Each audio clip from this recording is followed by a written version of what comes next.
Hey there, welcome back to Work Life Harmony. Today I want to shift gears a little bit. I spend a lot of time talking about all of the benefits that you get when you learn how to plan the right way, especially as it relates to weekly and monthly planning, which are the foundational planning techniques that everyone that goes through my top program learns how to master. And I've shared in so many different episodes all of the kind of immediate daily living wins that we get when it comes to planning.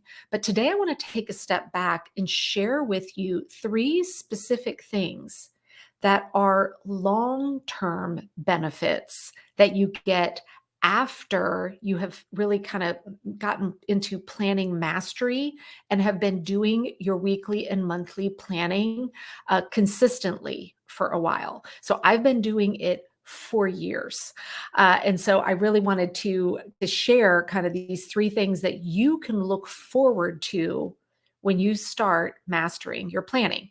Now, just to recap a couple of there are a ton of benefits that we get in our day-to-day life when it comes to planning and making sure that we're not getting overbooked, overcommitted, overscheduled, that we are able to not be doing everything last minute, that things aren't falling through the cracks. Like there's just a lot of those kind of daily living benefits that we get. But let's go ahead now and talk about three of the long-term benefits that we get from consistent weekly and monthly planning. You can also throw in quarterly and annual planning as well. So the one that I love talking, well, I'm going to say I love talking about the most, but I love all of them. Let's face it. The first one of the three is this. You start to create repeatable success and progress on those long-term goals. I get asked a lot from people. They're like, how is it that you keep, setting big goals for yourself and keep wanting to do all these projects and then you always do them? Well, the reason is because of the consistency in my weekly and monthly and also quarterly planning. Now you can do this just with weekly and monthly. Now, the reason why this happens as a long-term benefit is a lot of people are great at setting goals, thinking about what they want to do, breaking them down into action plans. But if you only jump in, do your weekly planning like once in a while, you're like, oh, this is a busy week. Let me go ahead and get some planning in place. And then you don't for a while, then you come back and do it, or maybe you do it for a few weeks and then you don't. Well, that's where we lose that kind of rinse and repeat consistency with making progress on those longer term goals. Because one of the things that we bring into the weekly planning process is the plan that like your action plan that you've created for hitting those goals. And then when you've mastered monthly planning, you can, with pretty good certainty, pick an end date for your goal and know, that it is highly likely that you're going to hit it.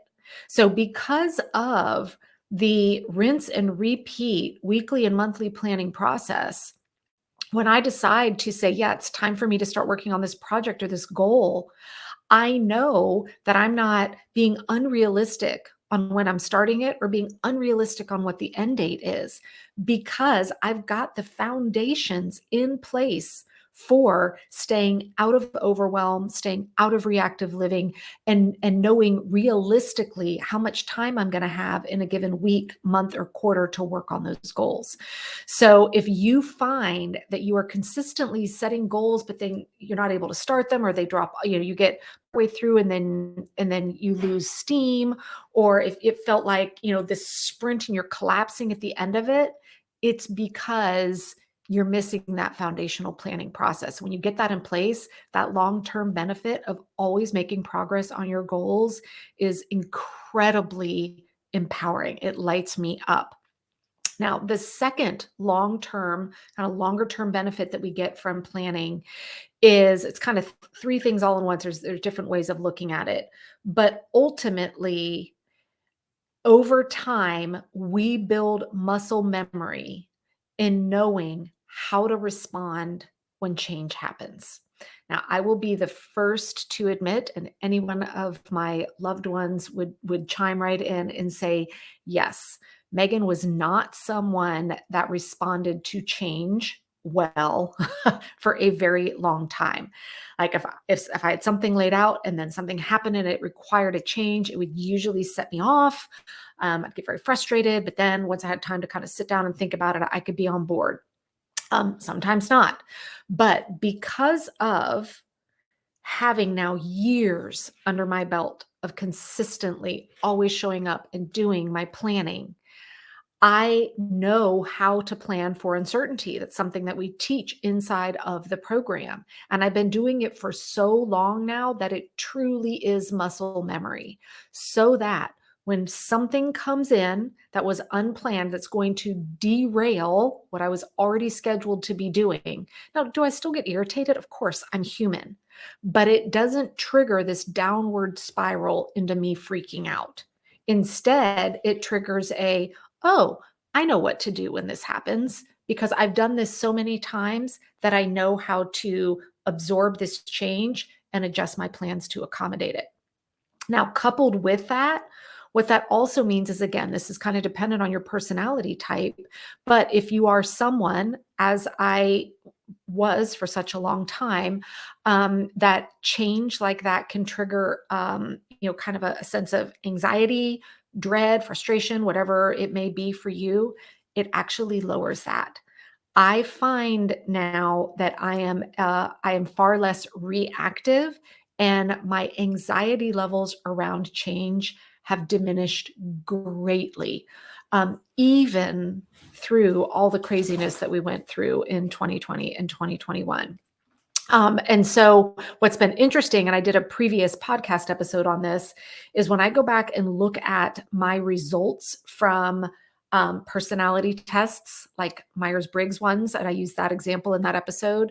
And I look at my results from those, say, 6 or 7 years ago to today, it has actually shifted some of the letters that I get in my Myers-Briggs because of reduced anxiety around things not going to according to plan because of the consistency of planning. So, I don't want to say, flippantly, it's going to change your personality type. We are who we are, right? But it can change 100% your responses on how you respond to things that may typically have triggered a negative response for you. Now, again, that's not going to happen overnight. If you join the top program and you're like, I've done 2 weeks of planning and then this change happened and it freaked me out. Of course it did. It's been 2 weeks, right? This is, again, that's why I labeled this long-term benefits. Think about it, even if you were to make one subtle change in a health habit, right? Like you're not going to, and believe me, I've tried, you're not going to eat a salad one night and then wake up the next day and suddenly drop 10 pounds because you ate one salad, right?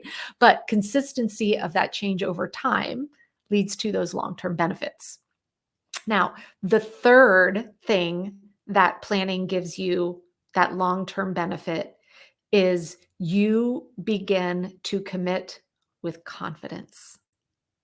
So when you commit to something and you've experienced the benefits of mastering planning and truly being in control of your calendar, when I commit to something and when I say yes to something and I tell someone that I'm going to have something done at a certain date, I can commit to that with such confidence because I know that I have the systems in place to make sure that happens because I've been seeing those consistent results. Now, I used to still make commitments and know that I would get there, but I was always worried that it was going to be, oh boy, does this mean that 3 days before I'm going to be staying up till midnight trying to get this thing done because I committed to something when I really shouldn't have. And now I'm, sprinting to play catch up. So I'm not talking about committing with confidence and then you're exhausted getting there. You're able to commit with confidence, but also with ease. Because you're like, yeah, I can do that because I know how to plan for that. And I have the tools in front of me showing me that this is something I can commit to without overscheduling myself.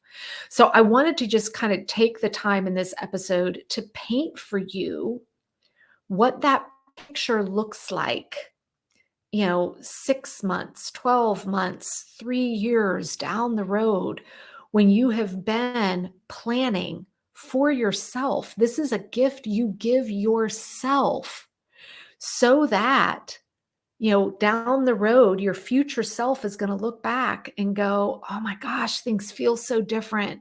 Look at me. I absorbed change without freaking out. I feel so much less calm. I have made so much progress and success on my goals. And I show up as a woman that commits with confidence because I know how to make those things happen. So if these are things that you desire to have, know that it is 100% possible when you start making just that small shift in your life of planning the right way in your day-to-day living, of doing that weekly and doing that monthly planning. And then I'm telling you, it is magical when you start to experience those long-term benefits from planning. I'm telling you, the goodness just never, ever ends. All right, have a great week. I'll see you back here next week.